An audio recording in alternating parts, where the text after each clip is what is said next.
Good God, is it cold? Wow.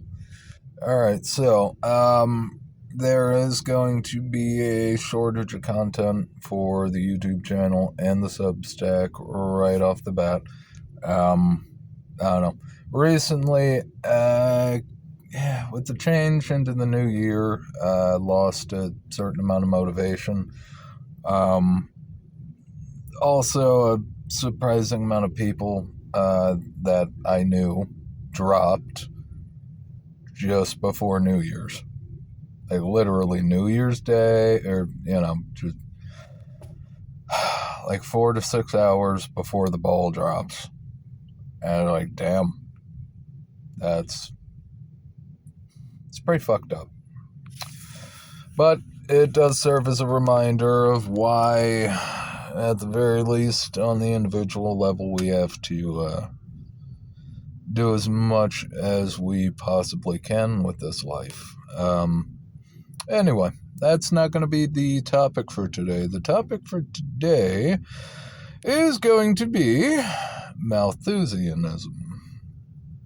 All right, Thomas Malthus, pre-industrial revolution and, mechanization and combines, essentially came up with the obvious idea that, at a certain point we'll have so many people on the planet that we won't be able to feed them all.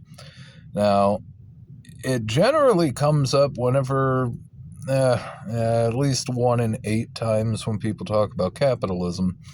And, with the powers of capitalism and the profit motive, we created combines and chemical fertilizers and everything else in order to increase the yields and eliminate hundreds of thousands of millions of jobs. Okay? Now, did technology absolutely buy us time? Yes. But the thing is with Malthus is he's right. He just didn't have the right timeline. All right. Now, obviously, he couldn't have imagined mechanization and combines and literally giant supply chains running on diesel, planting, harvesting, doing literally everything. He couldn't have predicted that, and it's reasonable that he wouldn't have been able to predict that. Just like we can't predict what life is going to look like when the oil stops flowing. Okay? Now, before we get into that part of it, I do want to point out this slight issue. And it ties in with Malthusian thinking perfectly. All right. So, in addition to the fact that it takes 1/1000th the work to get 100 times the yield now from the same piece of land, with chemical fertilizers and, more importantly, genetic modification, you can increase yields in terms of volume massively. But as it's been pointed out by anybody who's paid attention to nutrition overall and human health, yes, we can absolutely produce an incredible amount of food for the population. But the nutrient density of a tomato 100 years ago, let's say it was 80% of the maximum. Okay? Just on average. We have more than doubled the yields for everything. What does that mean? Means overall the density has gone down because you can't necessarily force the plant to throw out deeper roots or spread wider roots necessarily. You can grow tomatoes sideways. And supposedly it is much more effective and efficient. Grows better. Anyway, because of mass agriculture, we're able to get a lot more out of a single unit than we used to. But the consequences are nutrient density collapsed. And in addition to that, more and more structural elements came into it. So, of course, you end up with more carbohydrate sugars across the board, which then leads to things such as, now given I'm not necessarily giving the chunk muffins of the world an out here, but I am also kind of giving them an out. If your body knows inherently that you're only getting 1/10 of the nutrients out of something that you eat, you're going to eat 10 times more of it if your body specifically needs that nutrient and you don't have anything around you that provides that nutrient, that specific nutrient, whatever it is, to a higher level. All right. We can absolutely increase yield, but we've lowered quality overall because of it. And this applies to multiple things. It applies to health. And on top of it, you have to think about all of the diseases that have come around because of all of the industrialization in food. When you get 1/10 the nutrients you used to out of a tomato, your body is essentially running on a slave diet. And unsurprisingly, you end up with everything ranging from autoimmune, endocrine disruption. You end up with hormonal changes. You end up with changes all throughout the system. The human body is the system. And now we have more diseases. More diseases, more cancers, more issues than ever before. This didn't just happen out of the blue, and it wasn't just the pokety pokes. This is part of keeping 8 billion plus people going. Now we get into the rest of it. What Malthus didn't see was gas and oil becoming a mechanization, becoming a massive part of human existence. It's fair for him not to see it, but the same rules apply. When you think about what it takes to keep human civilization going, we rely on a whole lot of oil. We added a dependency, and we've more than 10x'd the population. We've got, 30 to 50 years worth of relatively stable oil consumption left. And that's assuming we don't burn it all up for AI.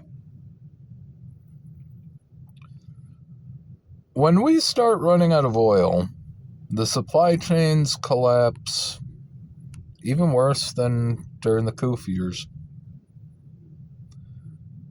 When you literally can't gas up the trucks, when you can't gas up the combines and the tractors, when you can't produce chemical fertilizer anymore, you're in trouble. So, inevitably, part of the reason why artificial intelligence is a national security thing is not just for the economic and military parts at the surface.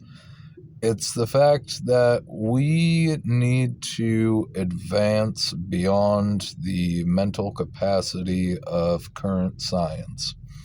And the thing is, if a scientist says anything, comes up with any kind of idea that is out there, it'll instantly get shot down.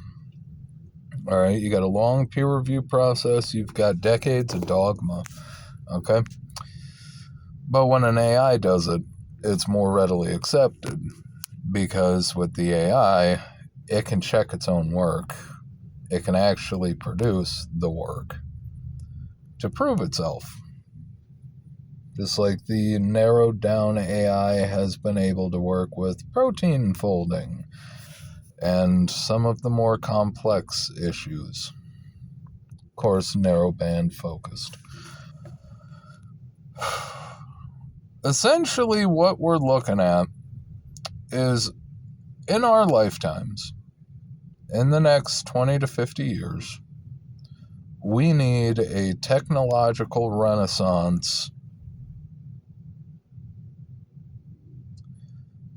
probably adding additional dependencies because we cannot get past oil as a substance. Essentially, we need enough energy so we can literally suck the CO2 out of the air and turn it back into oil. All right? Or some other process that would be able to create the long chain hydrocarbons. That's what we need. So fusion would be a solid pick for that. And they're actively working on fusion, and they probably have a decent amount of help with fusion from artificial intelligence. It'll deal with the electrical needs. Won't deal with transmission. Won't deal with the fact that even if you have infinite electricity, you still need tires. You still need oils to lubricate. You still have the fact that most of the hoses, you think about your average vehicle, any kind, doesn't matter if it hauls or doesn't, diesel or gas. No matter what, even nuclear plants require a whole hell of a lot of oil. So we need something massive. We need a new dependency that is high enough up the chart that it can backfill and compensate in one form or another to recreate the lifeblood of modern civilization. Now, if we don't get there, we will either burn through all the gas and oil, and that'll be it, just nascently, or we will burn through the gas and the oil excessively, trying to deal with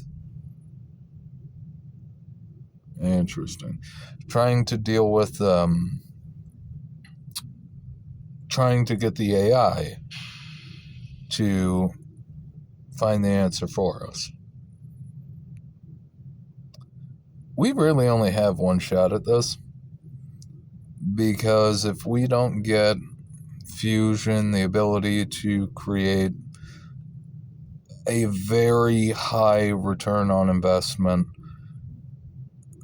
oil or oil substitute,